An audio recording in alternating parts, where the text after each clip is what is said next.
with that. But again, we have a guest in the building who I want to say he may be an expert in it. Yeah. He got a book. He did a TED Talk.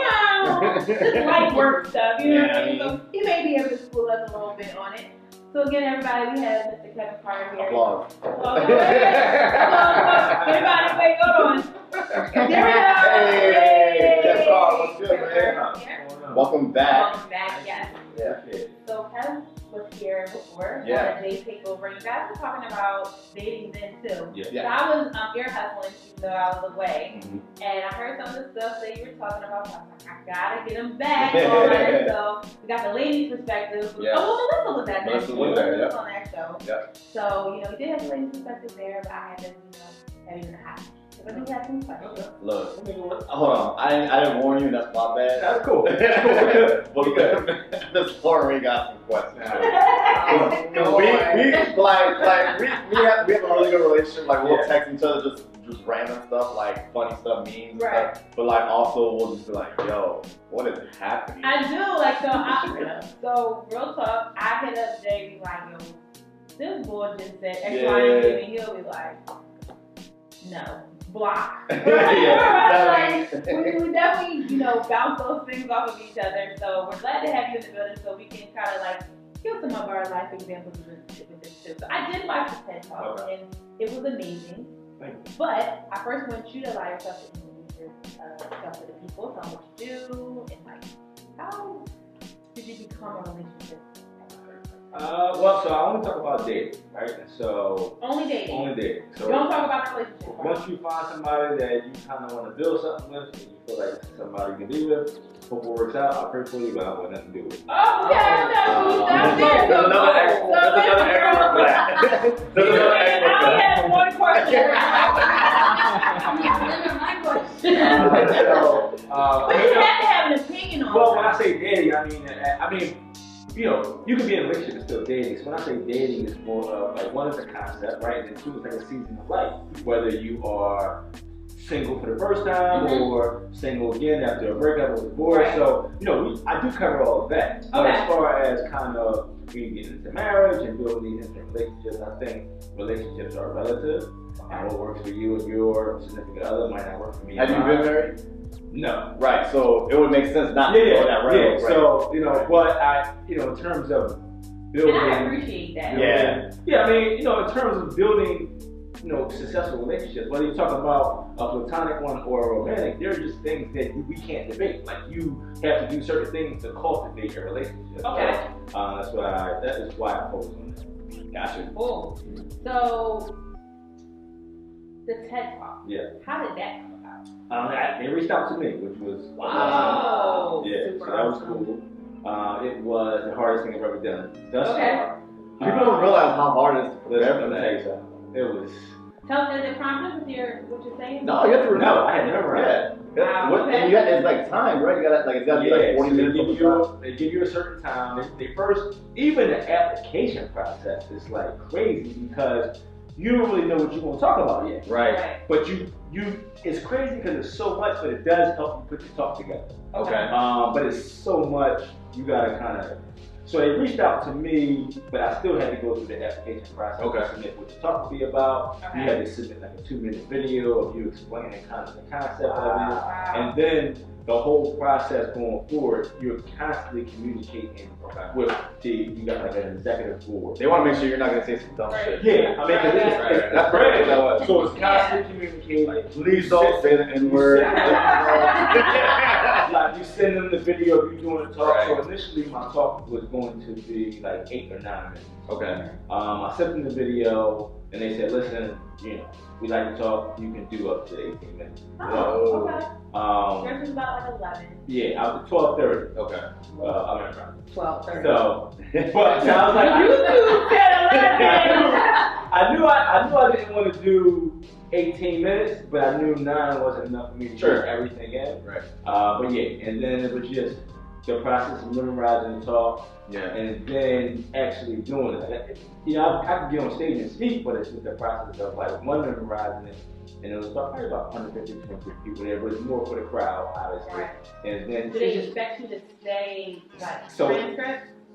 What you mean? Like exactly how? Well, they don't know. Okay, I thought The crowd doesn't know. No, not the crowd. No, they don't know. I mean, they don't know. Like they get to talk just to approve it, but they don't necessarily know what you're saying. Okay. And like I actually missed 2 lines, but nobody knows. Oh, right. You know? Right. So. That's awesome. Yeah, thank you. Yeah. Wow. So was it? So what was it? How's the feedback been? Feedback has been amazing. Right. Feedback has been good.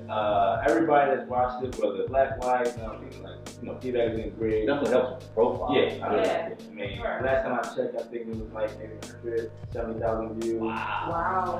Let me hold some of those. So, yeah.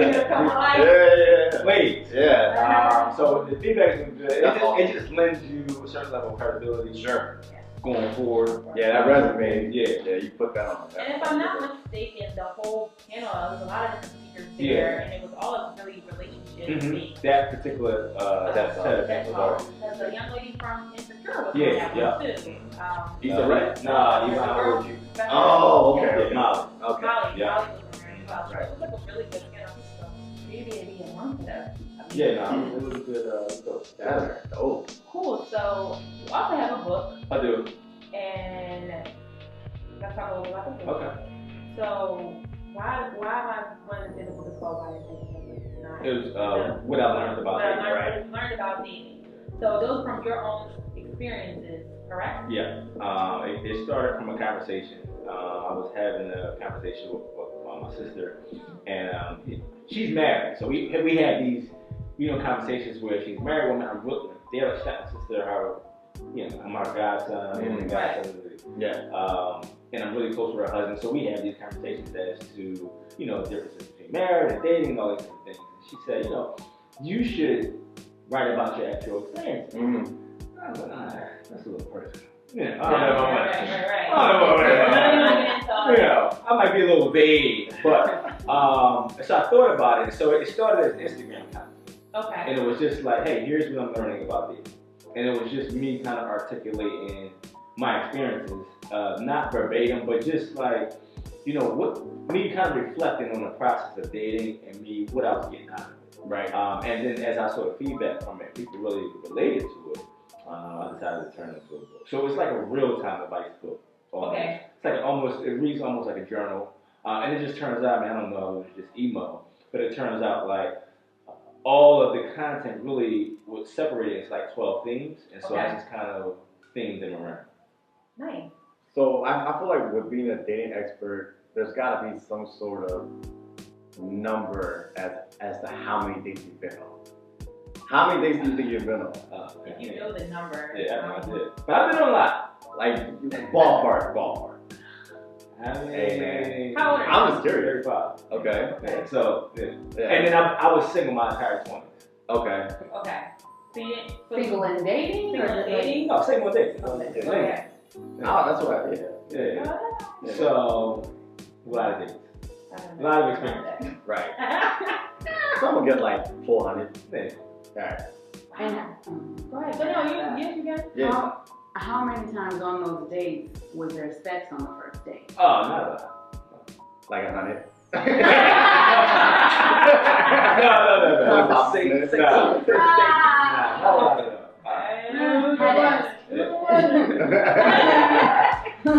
But no, so you had all these experiences and you're a dating expert now. So I gotta throw it out there. What may have been your worst dating?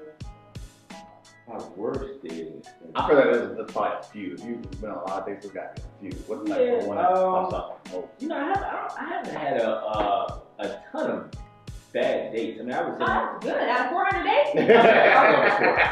Where's the useful honey as the market? I haven't. My worst experiences have come from people that I was actually attached to. And then I found out, okay, you really are the person that I should be attached to. It's not even, not saying that this person is a bad person, but it's just that, it's a certain level of disappointment that comes with going to something optimistic with a good person, or I get that. And then realizing, who you are does not match who I am. Ooh, like attached to like you were previously friends. No, I mean we developed a relationship. Whether it's whether it turns into a relationship or not, it's just going into something feeling like, okay, this can be something substantial. Okay. And as you engage, because sometimes it takes you engaging with someone intimately to a certain extent to find out certain things. And my worst experience has been going through that process and then just realizing this doesn't work because this isn't healthy for me. Yeah. The way you want a relationship to look and feel does not work for me. It's a learning process, but there's a certain level of disappointment that comes with that you also have to get over as well. Those are my worst dating experiences. I love people, so I love engaging and meeting new people. Yeah, I get that. So that's another question. Like, so how would you? I don't really want to put a number on it, but do you feel like it takes maybe like the third or fourth date for the person to really show who they are?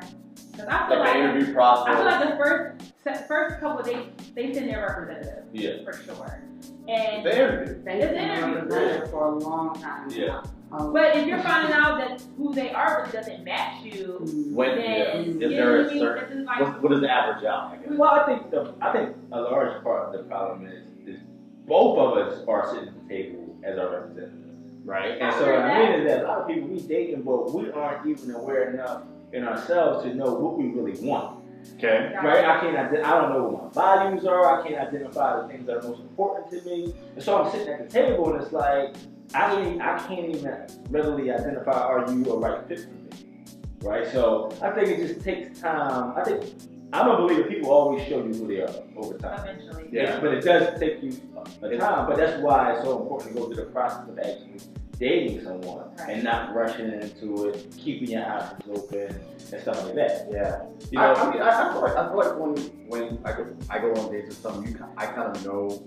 Like if I go on a date, I'm kind of like let's just see what happens. I don't want to have any expectations of I'm looking for this or I'm looking for that. But I feel like more times than not, the other person is like looking for something, and I feel like I feel bad because it's like I'm not necessarily not looking for that, but I just don't want to like give an expectation and then like something happens like you said and it won't work out. Well, because we have all these outside pressures, right? So whether it's from our family, right, or whether it's from society, especially at our age, or whether it's from society, we feel like we should be at this place at this time, and so now when we meet people and engage, we depress a little bit. Yes, absolutely. And it's like if we would just focus on just a genuine interaction, we'd be surprised. We would find what we're looking for a lot faster. Right. But because we press it, we're jumping in it. We're jumping the gun. It's just like a frantic pace, and it makes the process harder for you. But you always joke around like how you say like by the third date. My girl, she's picking out her wedding dress. Right.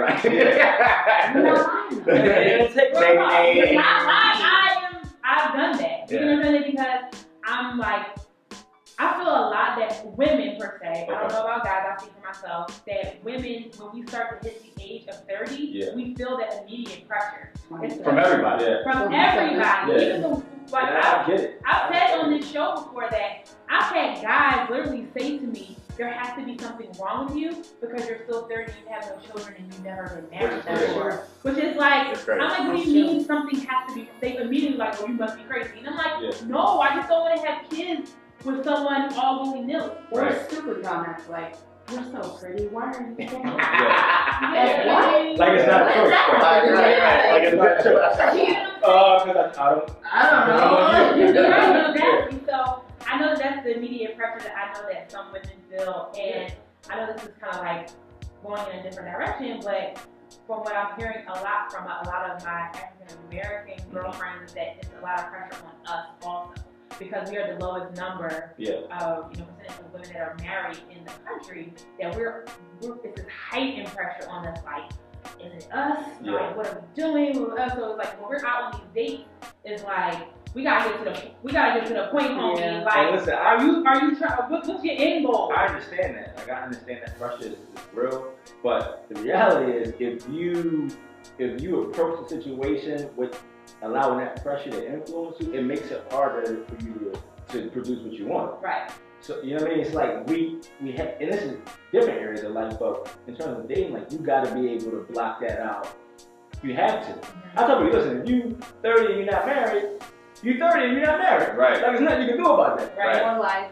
Right? You can't, make decisions based solely on where you are, because then you shortcut yourself from where you ultimately want to be. And that's also the old school notion, like It the is. notion of being marrying young and raising kids. But like Yeah. I went through that. I was with somebody who was she 30, like a little over 30, and she felt like my clock is ticking. Right. I need to be married, kids, I need to do this, and it was just like, It's such a rush. But it's legitimate. I will say this. I work in women's health, and so that legitimate concern runs through women's mind because we do have a certain amount of time before these gonads start coming out. Okay? Medical term. These eggs they have a limit. Right. So that's why. Ooh. And also, I think a lot of the challenge, especially for black women, is that, most black women only want a black man. Right? So where a black man is like, listen, I'll do whatever. As long as you pray. Where most black women is like, I only want a black man. So you only want a black man, so your numbers are already cut. Then you want a straight black. Then you want a straight black man. And then you want to have a degree.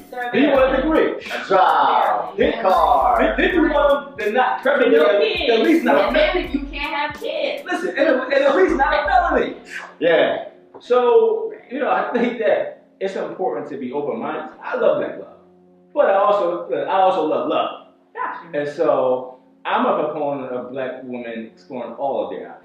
And then you want to get you some white chocolate? That's good. That's good. Italianos, whatever. All right, so we're going to put a post-it on there. We're going to take a quick music break. Yeah. And when we come back, we're going to continue on this conversation because I want to get into more of why you named it is dating. Okay.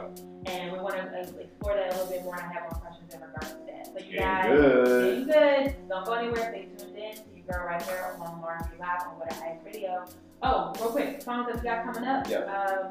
I'm next, actually. We're still in love. Yeah. I got Mary J. Blige here in my world. Shout out to Mary because she was just here. Yeah. Then Jay, you got the audition with Not My Kind of Girl. Breakup songs now. Oh, no. We in a breakup song? Oh, no. Then we go after Mary. Right. Then we go to breakup song. Right. New edition, Not My I Kind of Girl. had to. I was literally listening to stuff the other day on one side. Gotta do it. All right, guys. We will be right back. And we are back. It's your girl Lauren Rei right here on What I Ask Radio. Yeah. And we're talking about why dating is dead. Thick of it right now. We're in the thick of it. Yes, we're really in it.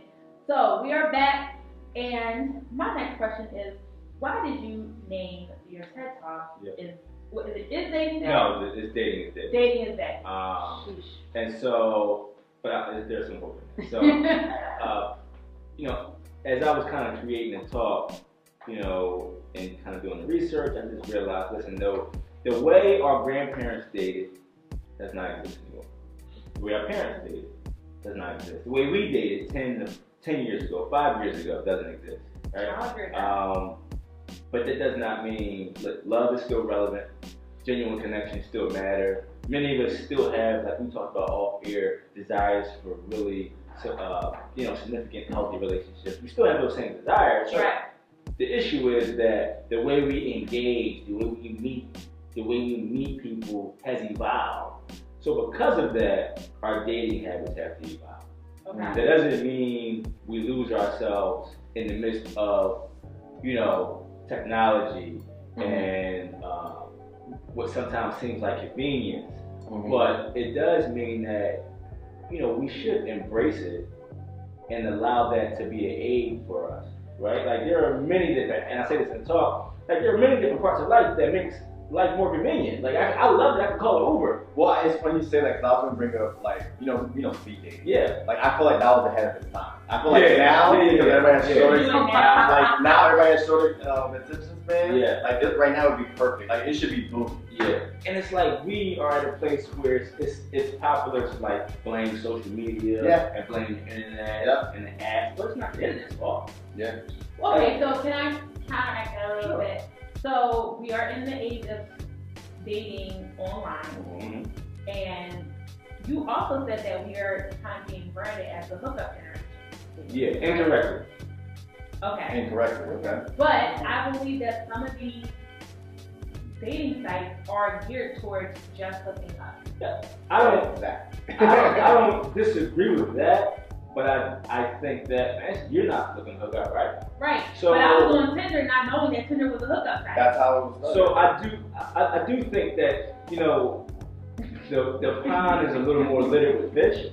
Like, we might have to do a little more weeding out, but it doesn't mean that those things can't be used. I think that you gotta find out what things work for you. It might not be Tinder, it might not be Met, right? You gotta find out kind of like what things work for you. But the reality is, you know, the technology has made the world smaller. Like I have done business with people, made money with people that live in California that I had never met, but I've developed relationships with because I've been engaged with online. Okay. So I think that it allows us, when we talk about the numbers and looking to find people, it's made the world smaller. So, you know, I think that it's a way to embrace that as long as you know yourself. Okay. So, no, we don't date like how our parents date. We don't date how our grandparents date. And I agree with all of that. So, why do you think it's been such a change? I mean, I know you said convenience, but it's just some core things that are missing on dates from guys and girls. Like we just talked about respect. Like we just talked about how, like, you know, the phone thing, like, you know, your phone out and out. And again, Well, I feel like that has to do with a lot of upbringing and what people see too. Because like if people, like for instance, I'm just gonna say in general, just generalizing.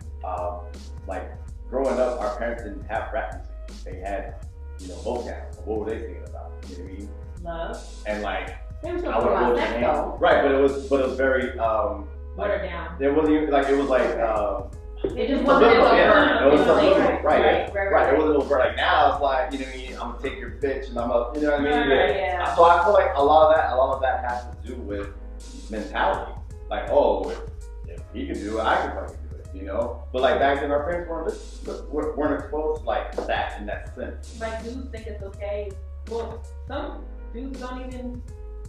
We don't go on dates. Like they're not dates. They're more so what you doing. Yeah. Let me come. Right. Like we glamorize the Netflix and chill thing. Yeah. You know what I mean? Like. And But I we think gotta get there first. What about the fact that people Right. don't even call anymore? Right. Like, I don't need to talk to you for 30 minutes on the phone, but the fact that you predominantly text me Right. is so disrespectful. I just wanted that. What? not talking on the phone? Yeah. Like, what happened? Texting is scary. They don't know how to talk. I'm a texter for. I had to adapt to being a texter. It's supposed to be a convenience. What your primary mode of communication in a dating? So I will say this: if we text all the time and you never talk on the phone, that's a problem. Like, but if we're not at work, we're home chilling, you want to have a conversation, that's cool. I'm okay with us being on the phone and calling at that point. FaceTime, we talk about that all the time, but whatever. But like even some of the other core things that are happening on dates, like there's so much conversation. I had a huge conversation dialogue on my Facebook page about who pays on a date. Yeah. And there's so many guys who think they don't have to on a first date. Maybe do that? Subjective. I think it's subjective. Nah, my answer is yes. On the first date, I believe that. I actually say on the first date. I don't believe that on the first date you go Dutch. I believe the same thing, but I don't think, I'm not buying your time. So I believe it should be subjective. Now, me personally, I would, if we're going out and I would pay on the first date. Yeah. Also, we're not going to go to dinner on the first date, so we're probably going to go sit 30 minutes at Starbucks, have coffee, so we can actually have a conversation. Okay, I like that.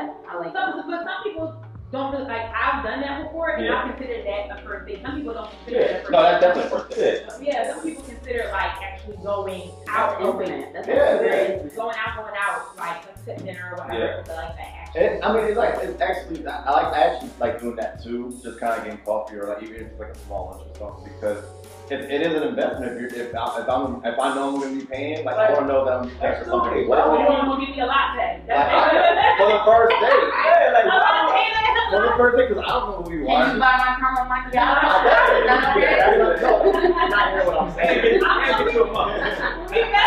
What I'm saying is the first go around, I'm going to buy it regardless, but like I'm not going to take you out on an extravagant date without knowing who you are. You could be a terrible date and like I'm rolling the dice. But we had like we'll just say pre-date where it's like we meet up for 30 minutes, get coffee in between our days.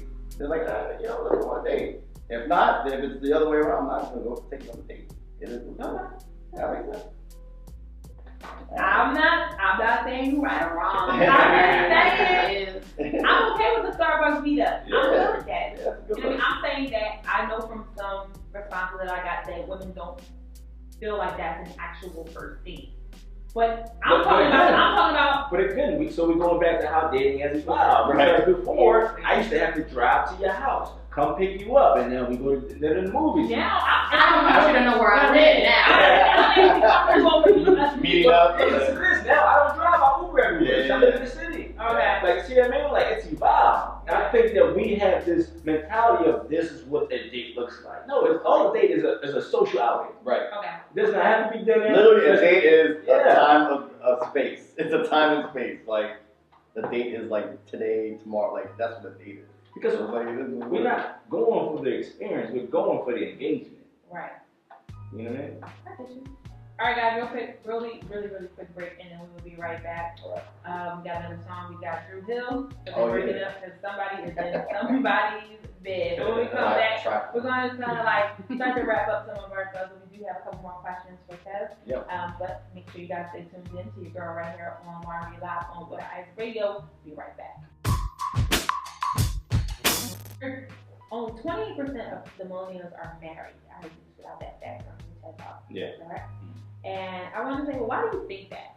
Well, I think one, so look at our parents' generation and grandparents. Like, we're not right out of high school. We're not going to work for general election.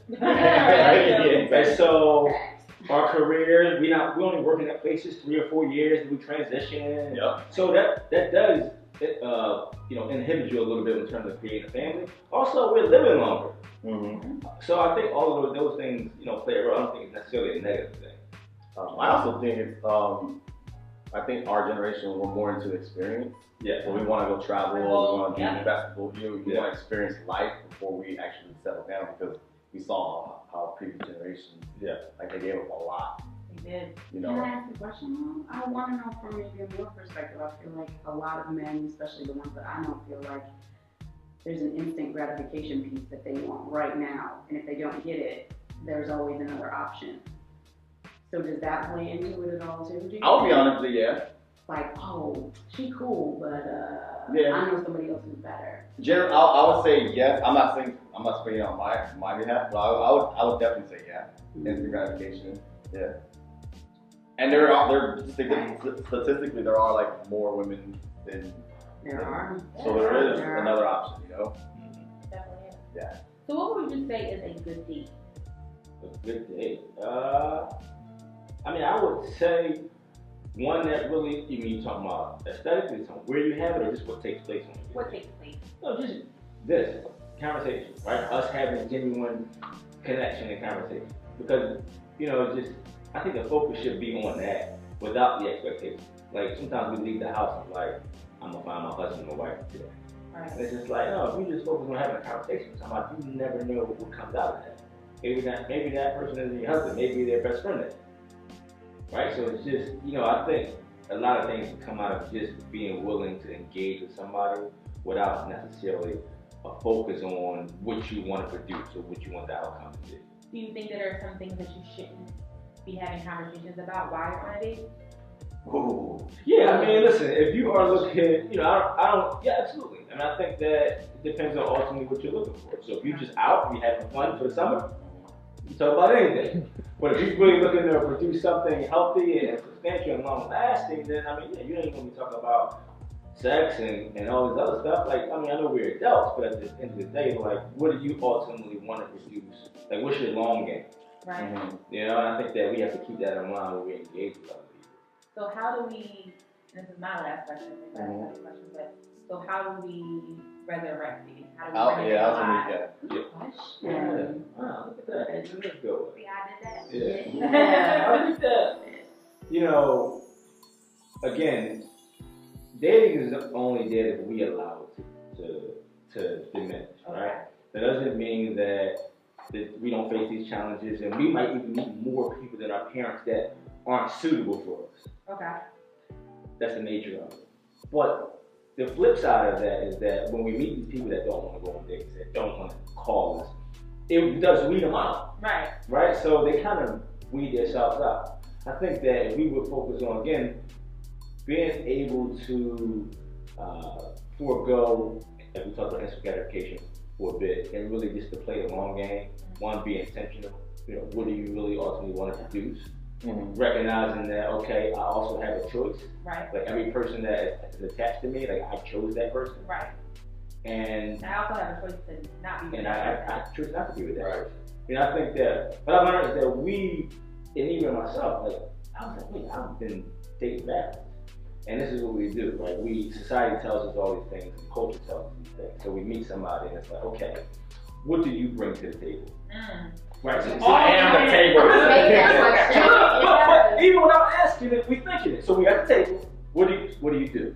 How much do you make? Right. Where'd you go to school? Right. What do you believe? Absolutely. Right. Where do you live? What do you bring to the table? And what I realized was, wait, I'm doing it all wrong. Like, no, because you bring you to the table. Like what you bring to the table, all these accessories, they fluctuate. They might be different, but you always gonna bring you. Right. So all right, guys, this is Lauren Rei Live wrap up. We kind of just did that. Yeah. So before we go, Kevin, please let the people know where they can find you. I'm on social media, Instagram and Twitter, both with the same name. It's Kev_Carr. That's Carr with 2 R's. And website is kevinscarr.com. And yeah. Can they get your book You there? can get the book right off the website, but a bunch about dating. Or you can go on Amazon and just type in what I learned about dating and it'll come up.